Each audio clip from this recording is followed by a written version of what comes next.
Las voces de John Leguizamo. Leguizamo llega a la hora pactada para la entrevista. Apenas lo veo, recuerdo que es un actor con 2 premios de Authors Critics Circle, 2 premios Cable Ace, un premio Emmy, una nominación al Globo de Oro como mejor actor secundario y más de 30 películas bajo la supervisión de directores de primera clase. Sé que es un hombre hiperactivo, intenso, vertiginoso, y por eso me sorprenden de entrada sus ademanes delicados y acompasados. Está grabando la película El amor en los tiempos del cólera y nos encontramos en un hotel de la ciudad antigua. Viene con sus bermudas, unas sandalias y una camiseta informal. Su humildad demuestra su grandeza.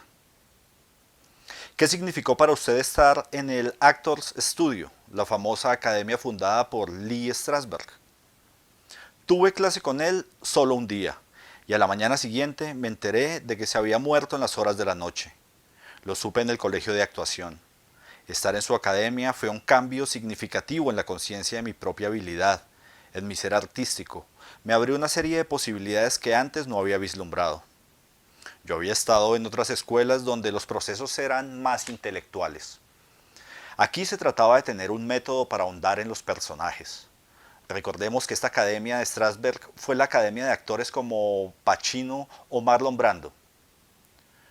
Yo sentí enseguida que había algo muy profundo en esa penetración psicológica de los personajes y que de alguna manera me permitía a la vez ser más creativo. Un ejemplo en América Latina de este tipo de actor es el mexicano Damián Alcázar. Se trata de investigar el personaje, de ahondar en él, en sus relaciones, en su entorno. Desafortunadamente, hay muchos actores que creen que porque tienen éxito están listos para entrar al set y hacer cualquier cosa. Eso solo demuestra su ignorancia. También hay muchos directores y guionistas que llegan al set y creen que se trata de una fiesta para conquistar chicas. Eso lo pueden hacer en los días que no están trabajando o en los que están buscando trabajo. No hay que hacer esa basura. Estamos en el cine para hacer investigaciones, para transformarnos en otras personas. Y en el rodaje del amor en los tiempos del cólera me he dado cuenta de que Javier Bardem es también un actor de método, que busca meterse en el personaje, comprenderlo desde adentro, que se involucra por completo en lo que está haciendo. Es un proceso de gran rigurosidad espiritual. Sí, exactamente. Podríamos decir incluso que es un proceso religioso, místico, que solo se logra estando aislado y en el cual hay que respetar al personaje que se está creando. Durante ese lapso yo suelo conversar con individuos que se parezcan a mi personaje, que hablen como él, que tengan sus mismos rasgos de personalidad, sus mismas líneas de carácter. Aunque no hay que olvidar que cada personaje exige requisitos diferentes y que hay tipos distintos de actores. Gene Hackman, por ejemplo, es siempre la misma persona y sin embargo logra hacer de su personaje un ser profundo. Es siempre el mismo y es otro. De Niro es otra clase de actor. En algunas películas logra transformaciones sorprendentes y es más fascinante cuando está lejos de sí mismo, cuando encarna sujetos que no se parecen a él. Me encanta en Taxi Driver, en El Toro Salvaje o en El Francotirador, pero mi preferida es Mean Streets. En las obras de teatro Mambo Mouth y Freak, usted encarna en una serie de 7 personajes diferentes y en la otra a 40. Por fuera del arte, eso se llama esquizofrenia o trastorno de personalidad múltiple. De alguna manera, un actor experimenta ciertos estados psíquicos prohibidos que, sin embargo, en el arte son apreciados como virtudes. Bueno, en las obras que usted cita, intenté un matrimonio entre el teatro y el stand-up comedy. Ese fue mi camino. Mezclé también elementos de la mímica. Y como se trataba de historias extraídas de mi propia experiencia, terminé construyendo una serie de monólogos de distintos personajes. En ese proceso, por supuesto, suceden una cantidad de giros psicológicos inquietantes. Lo que pasa es que en el arte no hay nadie señalándolo a uno ni juzgándolo. Hay una total libertad. Recuerdo que durante años de esos montajes mi personalidad se esfumó misteriosamente. Un dato curioso fue que a lo largo de 2 años no pude hablar durante el día. Como el esfuerzo vocal de tantos personajes era enorme, tenía que reservar la potencia de la voz para el show en las horas de la noche. Una vez hablé y me lesioné las cuerdas vocales. Entonces mi esposa y yo aprendimos el lenguaje de signos y nos comunicábamos con las manos. 2 años sin hablar. Se queda pensativo, melancólico, y luego vuelve en sí y continúa hablando. Lo que sucede es que la cantidad de emociones conscientes e inconscientes con las que trabaja un actor necesariamente tienen que afectarlo. Cuando estaba haciendo Summer of Sam, yo vivía paranoico todo el tiempo, como el personaje. Se me ocurría que iban a entrar a mi casa a matarme, a mí y a mi familia, y me la pasaba despierto en las horas de la noche. De tanto meterse uno en los personajes es imposible que él no le afecte su vida más íntima. Y eso sucede muchas veces sin saberlo uno, a sus espaldas, sin darse cuenta. Leguízamo me pide unos minutos para tomar un poco de agua, y mientras se acerca a la mesita donde están las bebidas, noto que está caminando ligeramente encorvado, con las piernas muy separadas y escorado hacia la izquierda, como un hombre al que de repente le hubieran caído 20 años encima. Siendo de constitución delgada y atlética, sin embargo, en esta ocasión, Leguízamo está con unos kilos de más, con barba, canoso, y se desplaza y agarra los objetos y bebe de ellos con lentitud, como un anciano reposado y dueño de sí, seguramente como el personaje que encarna en la película de Gabriel García Márquez. Se ve que ha hecho un gran esfuerzo por calmar la energía desbordante que lo caracteriza. Por fin me hace un gesto para que continuemos. En alguna entrevista habla usted de la atmósfera de ilegalidad y marginalidad que lo rodeaba de joven. Esa atmósfera está, por ejemplo, en Carlitos Way, un cine sobre latinos hecho en Estados Unidos. Pero en Crónicas de Sebastián Cordero, usted hace cine latinoamericano desde América Latina. ¿Siente usted alguna diferencia como actor? El ambiente que muestra Carlitos Way yo lo conocía muy bien. Yo había filmado antes con De Palma Corazones de Hierro, así que esta era mi segunda película con él y me sentí sumamente cómodo en el rodaje. La película de Sebastián Cordero pertenece a un fuerte movimiento de cine latinoamericano contemporáneo que está incluso influyendo y modificando el cine americano. Hoy por hoy el cine americano está influenciado por la emoción del cine latino. Hay tanta pasión en el espíritu latino que Estados Unidos está intentando imitarlo en todas partes. Cuando yo veo Amores Perros y Tu mamá también o Rodrigo D., no deja de asombrarme la fuerza que tiene el idioma español, su especificidad. Acepté trabajar en Crónicas porque era un guión impecable y porque de alguna manera quería ser parte de todo este movimiento. Me gusta la complejidad de ese personaje. No me gustan los personajes planos, fáciles de clasificar. En ese sentido, creo que el cine más fuerte es el cine americano de los años 60, donde el protagonista era antiprotagonista al mismo tiempo. Eso siempre se ha quedado conmigo, es lo que yo busco. Me atraen los tipos arruinados o dañados, que cometen errores, pero que también son capaces de grandes acciones, contradictorios, como somos todos en el fondo, llenos de dilemas. Nadie que yo conozco es perfecto. ¿Recuerda alguna película en la que se haya sentido fuertemente implicado? Sí, Carlitos Way. En esa película yo improvisé casi todo lo que estaba diciendo. De Palma tenía mucha confianza en mí porque ya habíamos trabajado juntos. Yo iba a hacer una tercera con él, pero no pude por mis obligaciones contractuales. En Carlitos Way, De Palma me dejó trabajar con buena parte de mis amigos, con mi ex esposa.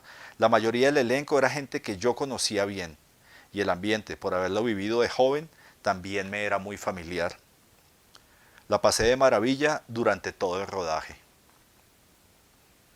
En Estados Unidos usted es un actor latinoamericano y en América Latina usted es un actor de Hollywood. ¿Qué se siente estar de este y del otro lado al mismo tiempo? Es chéverísimo estar dentro y fuera al mismo tiempo, porque así uno adquiere múltiples perspectivas que otros no tienen. Sin embargo, tengo claro que siempre he escrito en inglés y que ese es el idioma en el que pienso y vivo cotidianamente. Pero el tema de mis obras es sobre la vida de los latinoamericanos en Estados Unidos. Recuerdo que cuando hice mi primera obra de teatro a los 26 años, en la primera fila estaban Pacino, Raúl Julia, Olympia Dukakis, Sam Shepard, John Malkovich, Neil Simon y una cantidad de escritores y personajes del mundo artístico. No lo podía creer. Eso me demostró desde un comienzo que yo era parte de Hollywood, que ese era mi mundo. Yo peleaba en inglés, discutía con mis padres en inglés, hacía el amor en inglés. A los 13 o 14 años me arrestaron y mis padres me enviaron a Colombia un año, a Bogotá, y con ese viaje me salvaron. Me distancié de los amigos que frecuentaba entonces. Cuando volví, me di cuenta de que algo había pasado. Ya no era el mismo. Un año es mucho tiempo cuando se tiene 13 años. Traté de meterme con mis viejos amigos, pero no pude. Usted es la voz de Sid, el famoso oso que viaja con el mamut y con el tigre en la película animada La Era del Hielo. ¿Cómo encontrar un personaje, su carácter, sus debilidades, solo a través de la voz? Yo he sido un amante de los dibujos animados desde que era niño. Uno de mis ídolos es Mel Blanc, que hacía todas las voces para la Warner Brothers, la de Bugs Bunny, la del Pato Lucas, la de Silvestre, algo increíble.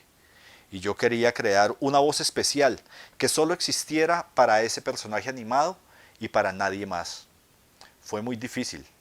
Al principio le envié 40 o 50 voces en un minidisco al director y al tipo no le gustó ninguna. Entonces le pedí que me enviara documentales de osos perezosos y viéndolos me di cuenta de que esos animales se la pasan mucho tiempo con la comida en la boca. Empecé a practicar voces mientras masticaba. Hablaba siempre con la boca llena y así nació la voz de Sid. Ese siseo especial que tiene, ese chasquido que parece mojar las palabras. La obra de García Márquez se caracteriza por su ritmo verbal, por la sonoridad, por esa música especial que va dando a la historia un suspenso que se toma el inconsciente del lector. Eso es imposible de llevar al cine. ¿Cómo ve usted la adaptación de El amor en los tiempos del cólera? Eso sucede con cualquier libro. Si usted le pregunta a un escritor o a un amante del libro por la adaptación de esa obra al cine, siempre le dirá que el libro es superior. Ahora, hay que tener en cuenta que esta película es en inglés, luego ya de hecho cambia el juego. Y la historia es tan buena, tan perfecta, tan redonda, que funciona en cine o en cualquier idioma al que la traduzcan. Un joven, una joven, un amor como el de Romeo y Julieta que atraviesa los tiempos. Luego del 11 de septiembre, el planeta entero sintió una profunda solidaridad con el pueblo norteamericano. 5 años después de la intervención en Afganistán, de la guerra en Irak, del apoyo a los ataques de Israel en el Líbano, hay un sentimiento antinorteamericano creciendo en el mundo. ¿Cómo ha experimentado usted este proceso como artista que vive y trabaja en Estados Unidos? Hay muchos artistas como yo que apoyamos al partido opuesto. Yo participo en eventos para recoger fondos a favor de los demócratas y cambiar este gobierno que tenemos ahora. Lógicamente que no estoy de acuerdo con varias decisiones de la administración Bush. No había una justificación clara para invadir Irak. Para mí los demócratas siempre han hecho un mejor país que los republicanos. Las mejores ganancias para la nación han sido durante gobiernos demócratas. El seguro social, la educación pública, muchas buenas medidas han sido aplicadas por gobiernos demócratas. Intelectuales como Susan Sontag o Noam Chomsky han criticado con severidad los dobles discursos y el terrorismo de Estado del gobierno norteamericano. ¿Cuál es su posición al respecto? Bueno, yo soy fundamentalmente un actor y no me gusta meterme en temas que no son de mi especialidad. Pero entiendo lo que usted dice. ¿Cómo va uno a criticar ataques terroristas si después invade Irak sin justificación alguna? Al-Qaeda ni siquiera estaba allá, estaba en Afganistán. Tampoco pudieron capturar a Bin Laden. Se va a construir un muro de miles de kilómetros en la frontera de Estados Unidos con México. De alguna manera, ese muro será una separación entre Estados Unidos y toda la América Latina, es decir, una separación de las dos culturas a las cuales pertenece usted. ¿Qué piensa de ese muro? Lo encuentro ofensivo y grosero. ¿Por qué no se les ocurre construir un muro en la otra frontera entre Canadá y Estados Unidos? No, tiene que ser un muro para aislar a los latinos. Pero es muy tarde. Nosotros ya estamos adentro y somos una fuerza muy significativa. Estamos metidos en la economía, en la política, en el deporte. Los inmigrantes no somos enemigos de nadie. Si los mexicanos cruzan la frontera es para contribuir, para trabajar, para hacer un mejor país. En algunos barrios de ciudades sureñas hicieron el experimento de expulsar a la población latina y la economía se cayó, se fue a pique. Medidas de ese calibre demuestran una profunda ignorancia, pero no todo Estados Unidos es así. Ciertos estados del sur aún guardan rezagos racistas, pero en el norte es diferente. En Nueva York, en Los Ángeles o en Chicago, eso no sucede. Es un fenómeno creciente también en otros lugares. En Suiza, los votantes decidieron hace poco endurecer las leyes contra los inmigrantes. En otros países europeos hay tendencias similares. ¿Cuál cree usted que es la raíz de esa xenofobia? Cuando la economía no está marchando como debe ser, entonces buscan un culpable, alguien a quien echarle la culpa. Siempre ha sido así. Hay un fuerte movimiento cinematográfico hoy en Colombia. ¿Conoce usted algunos de esos proyectos? Sí, claro. Estoy enterado de las películas de Felipe Aljure, de Simón Brandt, de Víctor Gaviria, el director de Sumas y Restas. Siempre recuerdo Rodrigo de No Futuro, una película increíble de un hiperrealismo asombroso, que me impresionó mucho cuando la vi. Le doy las gracias a Leguízamo por su tiempo. La diseñadora Lina Cantillo le muestra para las fotos una serie de camisas, guayaberas y atuendos caribeños que recuerdan al joven escritor García Márquez durante sus años de formación. Leguízamo no abandona esa parsimonia y esa lentitud que deben caracterizar a su personaje en este rodaje. De pronto, en un intervalo, vestido con saco, corbata y sandalias, anuncia que se va a cerrar un negocio en una notaría porque ha decidido comprar una casa en Cartagena. Y se va así, sin cambiarse de ropa, como si fuera un joven escritor extraviado en un día rutinario de trabajo. Todos nos miramos sin dar crédito a lo que está pasando. Entonces lo imagino con las prendas de Lina Cantillo, caminando por el centro de Cartagena, con las manos entre los bolsillos, sin afeitar, pensando, como lo haría el joven García Márquez, en un cuento de Hemingway, en un personaje de Faulkner o en su íntimo amigo Álvaro Cepeda Zamudio.